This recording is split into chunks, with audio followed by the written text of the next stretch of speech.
السلام علیکم ناظرین، خبر شامل کرتے ہیں نوکاڑا سے، جہاں پر ہمارے نمائندہ خصوصی طارق مجید مغل کے مطابق ریمونٹ ویٹرنری اینڈ فارمز کور کے زیر اہتمام check number 25 for L Okara میں فری آرمی ویٹرنری کیمپ کا قیام۔ پاک فوج کے شعبہ ریمونٹ ویٹرنری اینڈ فارمز کور کے زیر اہتمام نواحی گاؤں 25 فار ایل میں فری آرمی ویٹرنری کیمپ قائم کیا گیا۔ اس بارے میں کیا تفصیلات ہیں، آئیں سنتے ہیں۔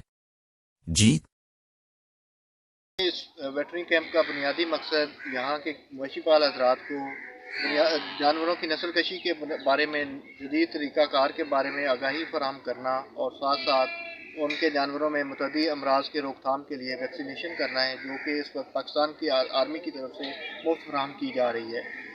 اس کے علاوہ پاکستان آرمی کے فارمز میں کاشت ہونے والے جدید چارہ جات کے بارے میں بھی آگاہی فراہم کی جا رہی ہے، جس میں نیپیر گراس قابل ذکر ہے۔ نیپیر گراس کی کلمیں اس وقت ملٹی فارم بولان سے مفت حاصل کی جا سکتی ہیں۔ اسی کے ساتھ اجازت چاہوں گا، مزید خبروں کے لیے ہمارے چینل کو دیکھتے رہیں۔ اللہ نگہبان۔